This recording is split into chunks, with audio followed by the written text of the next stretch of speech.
This is a song of intention. I will walk the way, love will guide the way. I will walk the way, love will guide the way. I will walk the way, love will guide the way. I will walk the way, love will guide the way. Sing it with me. I will walk the way, love will guide the way. I will walk the way, love will guide the way. I will walk the way, love will guide the way. I will walk the way, love will guide the way. I will walk the way, love will guide the way. I will walk the way, love will guide the way. I will walk the way, love will guide the way. Love guides the way. I walk the way, love will guide the way. Love guides the way. I'm walking with love. I'm guided with love. On my way, I'm walking with love. I'm guided with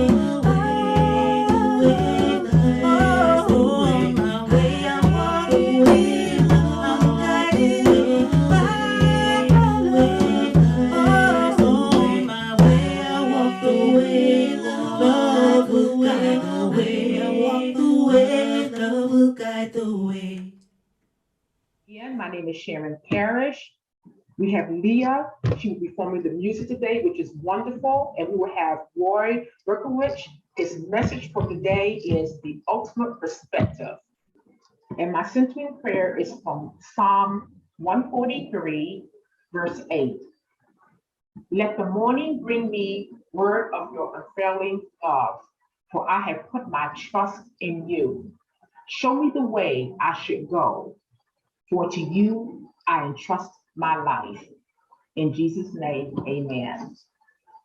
Chant is by Reverend Wendy Luella Perkins. It's very simple.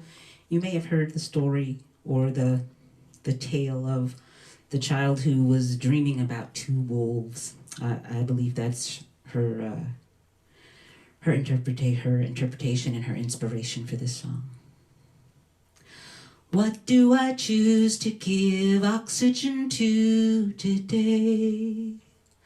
What wolves will I feed and which will I keep at bay?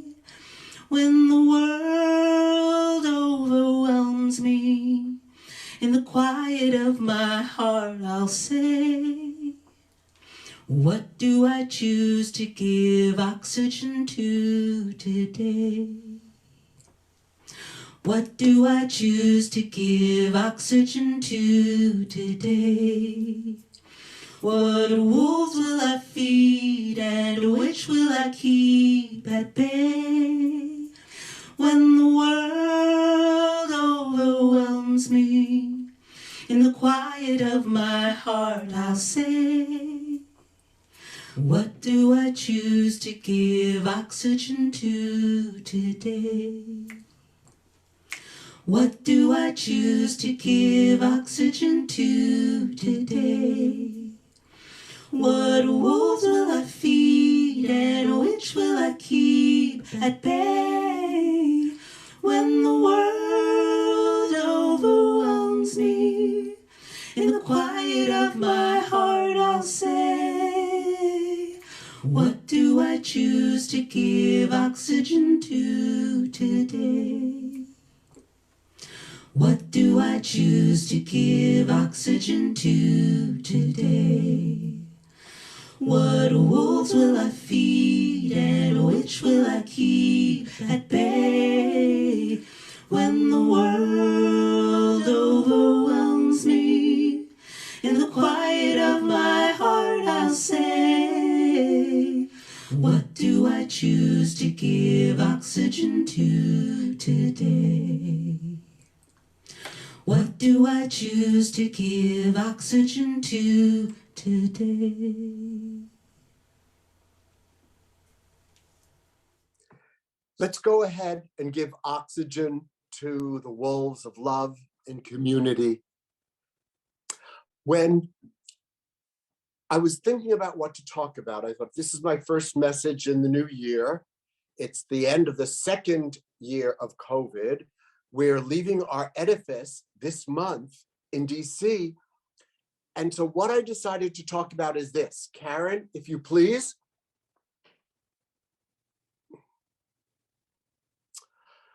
No, Drew, this is not about the importance of wearing hat to church, or it's not about the animal as artist. I'll get to that later in the year, Drew, okay? I've decided to talk about perspective, which affects our perceptions. For looking at things with a new perspective, we can change our perception, which is how we interpret things, the meaning we provide to our point of view. And oh yeah, our perspective affects what we draw, as you can see. As always, let me use a metaphor. Karen, if you will. Remember the parable about the blind men and the elephant? We did this in elementary school. Drew, I don't know if they're doing this in elementary school, but at some point I'd love to hear. I don't know what they did with it, but it's the story of a blind men who come across an elephant. They've never encountered one before, and they learn and imagine what an elephant is by touching it. And if you remember, each one feels a different part of the elephant, but only one part. The first one, as you can see, feels the side of the elephant. The second takes hold of the tusk. The third feels the trunk. The fourth puts his arm around a leg. The fifth touches the ear. And in the back, the sixth one grasps the tail. Then afterwards, they all compare notes. And guess what? They're in complete disagreement. The first one who felt the side of the elephant said, the elephant is a wall.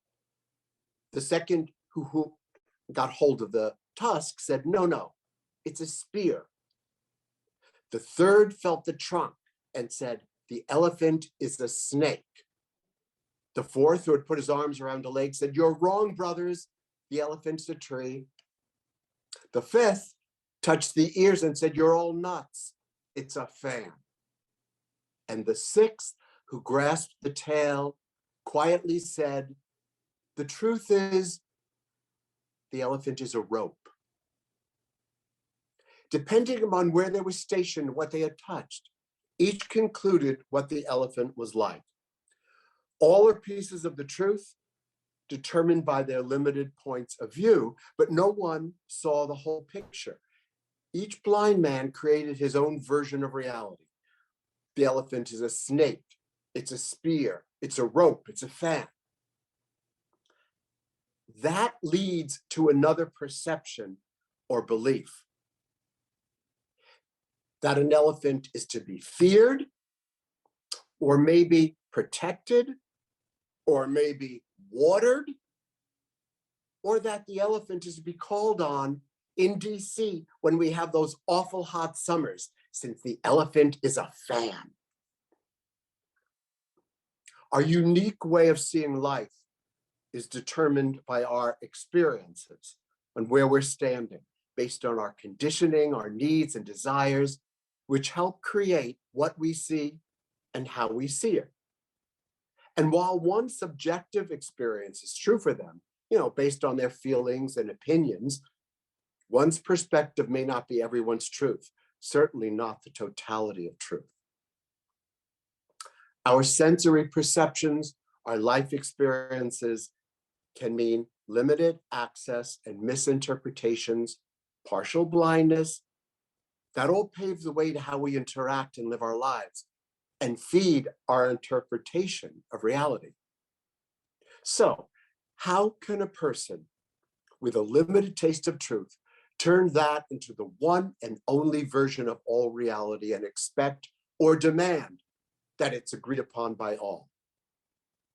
And then try to live in harmony with people who have different belief systems, people who believe that they've tasted the truth, but a different one. Maybe they live across the ocean. So let's send missionaries to stuff truth down their throat. Maybe they're in the same family or the same congregation.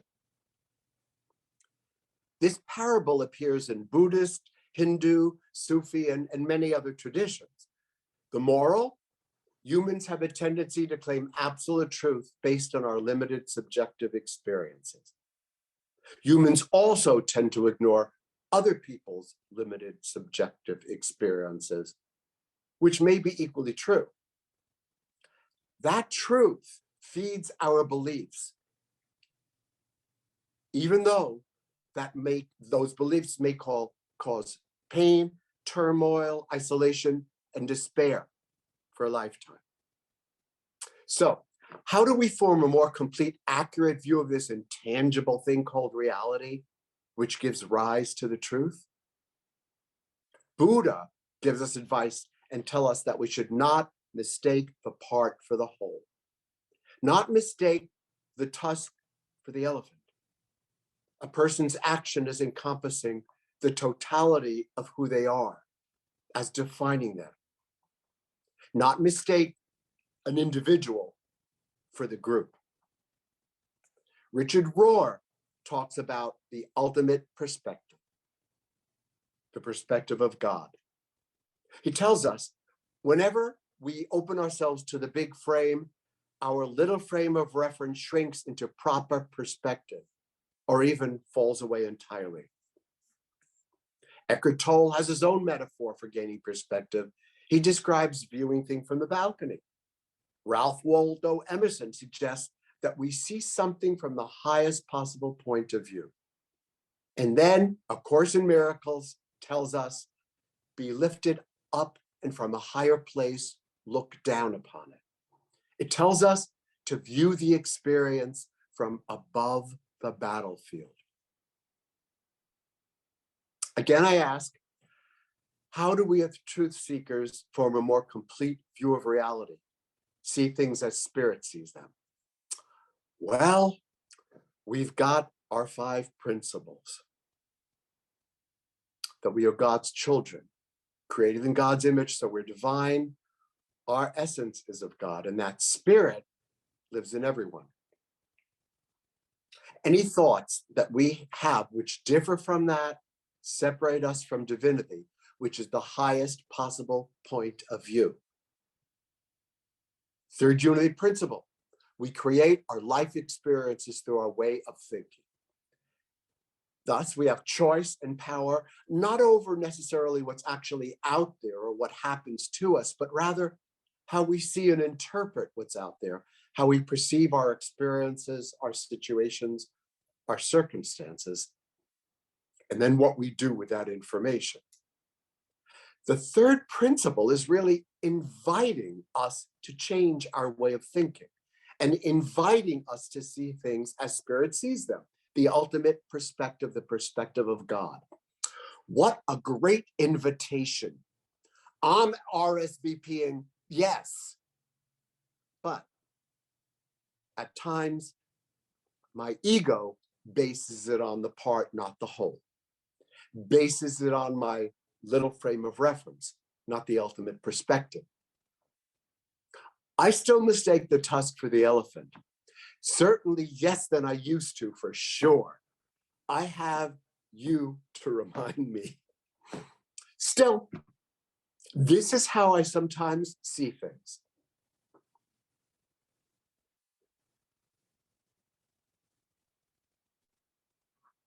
At certain times, I am like one of the blind men. I need help to expand my view. And I don't want to live with this as my worldview and make decisions or feel or take action based on this narrow perspective.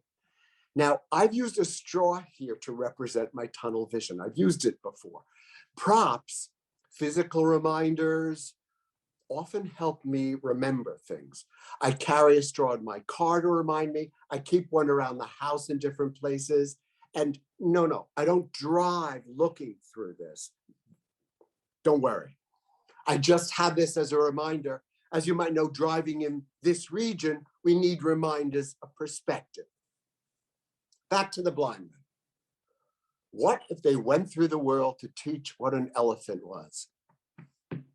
This one went here, this one went there. So now you folks in DC, you believe it's a snake. While Drew, you folks in Maryland and Chandra and Nancy, you believe that the elephant is a spear. Ah, you're wrong. We Virginians have the truth. The elephant is a fan. In fact, in some versions, the blind men don't believe the other one's telling the truth, and they get into a fight. How familiar. The 19th century poet, John Godfrey Saxe, created a poem of the parable, with the final verse explaining that the elephant is a metaphor for God and that the blind men represent religions that disagree. I quote, "So oft in theologic wars, the disputants, I ween, rail on in utter ignorance of what each other mean, and prate about an elephant not one of them has seen." Dr. J. Lombard in The Mind of God says, people commit so strongly in their exclusive belief systems that they even are willing to kill other people and themselves to make statements that somehow prove the truth of their interpretation of reality. When I'm interpreting my current life, when I'm interpreting my current life from inside a belief system created long ago, I am likely to cause harm. I cause harm to myself. I cause harm to people I love. I cause harm to people I don't even know, and to my country. For where do our interpretations of realities come from? We're conditioned by society's thoughts, so they lodge in us somewhere, from family messages, from our experience from long ago, from growing up in suburban, urban, rural area, growing up in a skyscraper, a farm, in a shelter. So we have our beliefs about how safe the world is, what I have to do to protect myself, what I have to do to protect people I love. I have beliefs about what I deserve, who I have to keep distance from, who I can trust. And we find examples to feed and support those beliefs as we grow older. Tara Brach says it takes less energy for the brain, so we make flash judgments and stereotypes about the other, who we make less kind, less smart, less worthy. We are conditioned by society's thoughts and our experiences. But it doesn't take away our responsibility to pay attention, to work on overcoming that conditioning, which separates us from one another and from spirit. I think that's why many of us might come to unity. Certainly it's why I come to unity. So pause, observe, maybe question and choose again. If I can pause, I might not jump on that runaway train of thoughts which feed ancient, immediate reaction and responses. Leah sang for us today. What do I choose to give oxygen to today? Which wolves will I feed and which will I keep at bay? Pausing is crucial. It stops us from reacting immediately, from breathing life into an ancient belief, from automatically feeding a nasty wolf, which is what I do at times. I automatically do that, or making someone into the other based on their status, achievement, behavior, from responding in a way that's related to an old message that I've imbibed, that I'm unworthy, unlovable, less than. And pausing stops us from automatically reacting to those biochemicals racing through our bodies. You know, we don't address that here, but I want to take a moment because it's so crucial. It's been so crucial in my journey. The biochemicals racing through my body and the blood racing through my body are inextricably tied with my thoughts and behaviors. Pausing puts us in a position of more easily recognizing the biochemicals. And then the voice that unity teaches us is not us. that is not our higher self. I'm then able to choose again and access my higher self. Which wolf will I feed and which will I keep at bay? Emmett Fox reminds us we can choose the thoughts upon which we allow our minds to dwell. But that choosing is near impossible unless I stop and pause. Become aware of my thoughts, of what's going on in my body. And it pretty much starts with breathing. That I'm shallow breathing, breathing quickly, getting my breathing under control. And I do meditation and qigong and yoga. Breathing's a part of all of those things. Getting my breathing under control is really the start. And then perhaps asking myself, oh, what is that thought? Am I responding from shame, embarrassment, from past? Is fear appropriate here? And doing that without judging myself. Judging ourselves creates more barriers. Judging ourselves only puts us on that runaway train. If you believe that an elephant is a fan, and then you thought, gee, maybe I'm wrong, be gentle with yourself. Tara Brach tells us, witness with the accepting eyes of a loving grandparent. The way to correct our distortions, says the Course, is to withdraw your faith from them and invest it in only what is true. Perhaps even if you haven't decided what is true, go ahead. Withdraw your faith once you realize you've a distorted view. That might mean we live in that hallway between the two doors for a while. We hang in that wilderness of not knowing, rather than clinging to a distortion as a way of knowing. But we know that clinging to a distortion does not make it truth. It's just familiar territory. For subtly at night, beneath the waters of consciousness, the stories we tell, the distortions we live, are altering our world. So, what story distortion are you still telling yourself that affects your peace, that's been a barrier to love?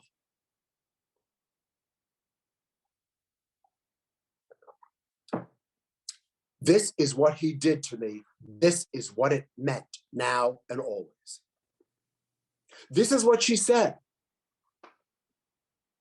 This is what it means about her. This is what my experience with the elephant tells me. So my decision as to how to relate to it is blank. And that's what I've chosen to give oxygen to today, even though the experience that informs that happened 20, 30, 40 years ago. Is your perspective the ultimate perspective, the perspective of God, or is your little frame of reference coming from the little you? Henri Nouwen says it's easier to be God than to love God. Easier to control people than to love people. I'll add, it's easier to cling to one's perspective, especially if it's become your identity, than to say, I've been wrong. I've been seeing this through a straw. W.H. Auden suggests we would rather be ruined than changed. We would rather die in our dread than climb the cross of the present and let our illusions and expectations die. Letting our illusions die leads to consequences. It means being present to reality rather than deluded by familiar patterns. And that can be scary. We need to remember that when our illusions and expectations die, we're receiving a correction. We're being told we don't see the whole truth of a situation. Farini reminds us of that in Love Without Conditions and tells us we are being asked to expand our perception. We are not being asked to judge. We are not being asked to diminish ourselves. We are not being asked to feel shame. We do that on our own. That's our lower consciousness. We are being asked to expand our perceptions. If I am not seeing the totality of truth, help me expand my perception beyond this, Lord. Help me see this as you would see it. Help me use the plasticity of my brain, or as Lombard calls it, this organ under God, with the liberty to fall prey to demons or to follow a more healthful and productive path. I think I shared an experience I had some years ago. And I was driving to work. And guess what? There was traffic and a car wanted to get ahead of me. And of course, I was going to let them. Of course. Then I saw the bumper sticker and they were voting for someone for president that was different than the person who I was voting for president. So I sped up and I wouldn't let them in. That was an immediate reaction. I wouldn't let him in because I knew everything about him from that bumper sticker. From that bumper sticker who told me who he was voting for president. I knew how he treated others. I knew how racist or homophobic he was. I knew his favorite song, his favorite color, his favorite food, based on a bumper sticker and the story I made up from that bumper sticker. I know what you're thinking. You're thinking, I'm so intuitive. It's a gift. It's a gift, friends.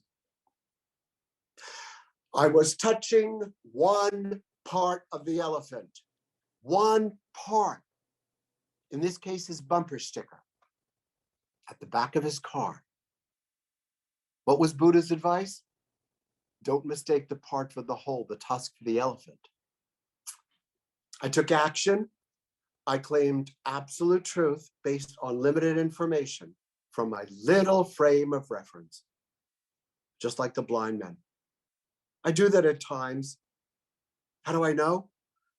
My awareness lets me know. My awareness has increased immeasurably because of unity, because of Course in Miracles. And being aware of some of the things I'm thinking without smacking myself helps me change it and go down a different route in my brain much quicker. Well, I'm glad to say that at this time, I realized what I was doing. I'm sorry, I'm trying to get away from the light, so to speak. Give me a second here. I realized what I was doing by looking at that bumper sticker. And I slowed down and I let him in. Not without giving him a look of, what's wrong with you? But progress, not perfection on our spiritual journey. How quickly we make up stories in our heads, which then translate to beliefs, to actions, to what we say, to what we do, to making someone else, the other, less moral, not as kind, not as compassionate or as smart as me. Those stories are from my ego, from the self that is separated from source, and therefore not the perspective of our divine self. We have the gift of the ability to change our thinking, the gift of changing ourselves. People often hope to change conditions without changing themselves, says Emmett Fox. Can you change the presence of COVID or perhaps another circumstance in your life? Maybe not. Could I have changed his mind about who to vote for president? Probably not. But if we look within, we can change ourselves, our perspective, expand our perception and find some freedom by using that power of the mind and choosing again. Back to the blind men. They taught us not to mistake the part for the whole. Wayne Dyer says, we hardly know anything at all in comparison with what there is to know. I guess we're all blind in some ways if we refuse to move out of our little frame of reference and into God mind. In ending, I offer my apologies to the 19th century poet John Godfrey Saxe on rewriting the last stanza to his poem.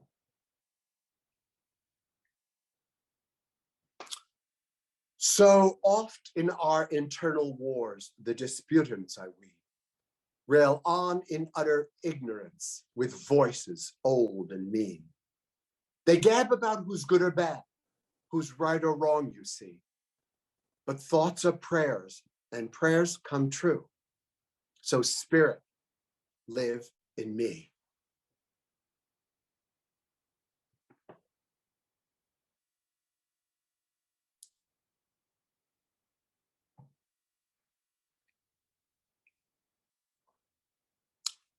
And now, if you would join me in meditation.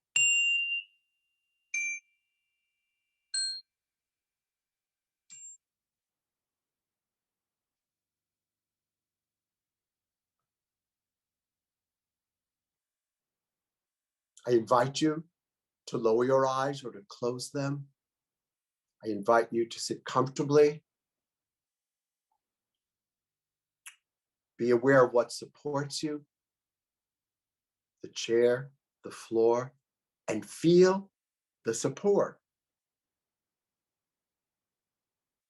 Notice your breath. No need to do anything. Just observe. Every breath is an invitation to life, to being alive. And we have a choice. Do we want to invite breath to sustain us while we hold on to our little frame of reference? Or invite the breath to sustain us as we live from the ultimate perspective, the perspective of God?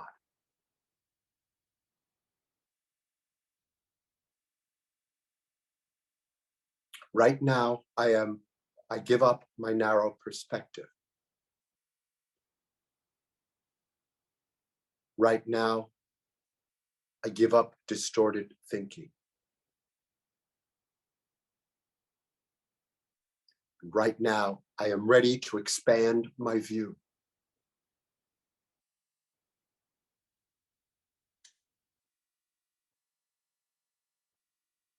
I invite the breath in as I claim the state of mind that Christ claimed.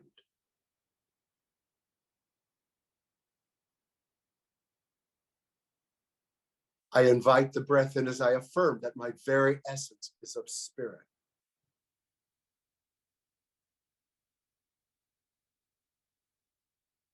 And I invite the breath in as I sit in silence and observe from a higher place.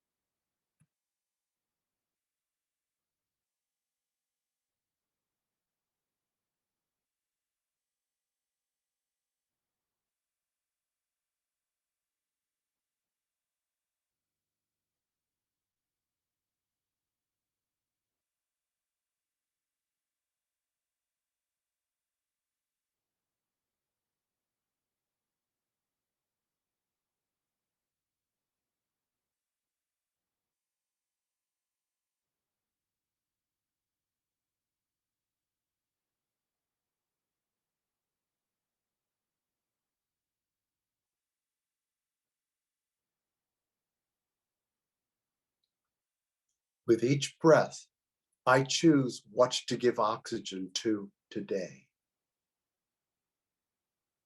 With each breath, I choose which wolf to feed.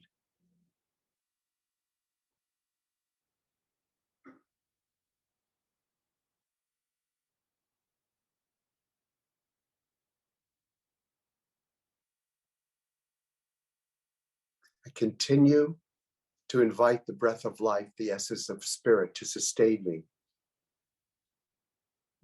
as I gently return to my space. Gently, always gently.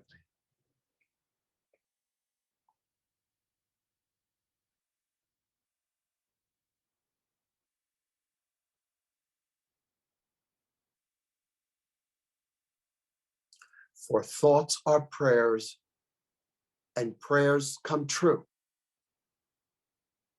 And spirit lives in me. And so it is.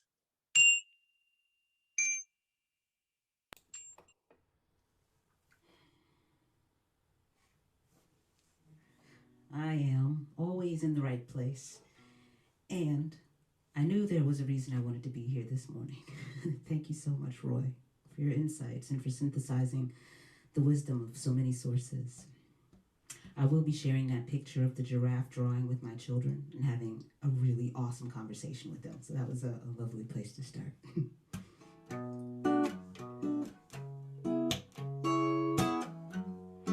Waiting for me, waiting for me, in the quiet and stillness, waiting for me, holding a high watch, ever at ease. Love will always be waiting for me.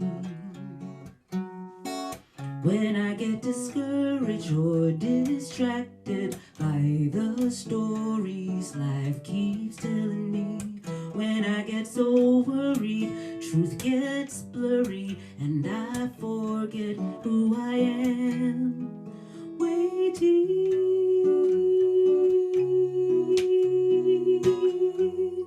waiting for me, waiting for me, in the quiet and stillness, waiting for me,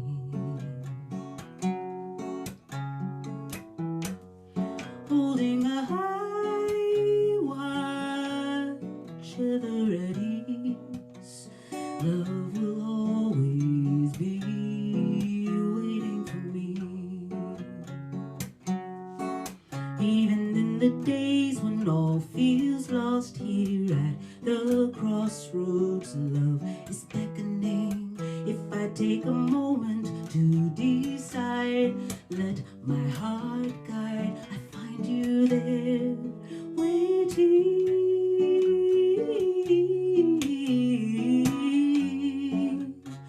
for me, waiting for me, in the quiet and the stillness, waiting for me, holding a high watch, ever at ease. Love will always be waiting for me, waiting for me,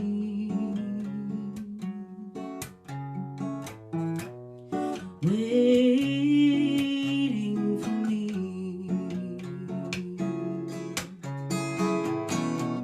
waiting for me. Love is always waiting for me.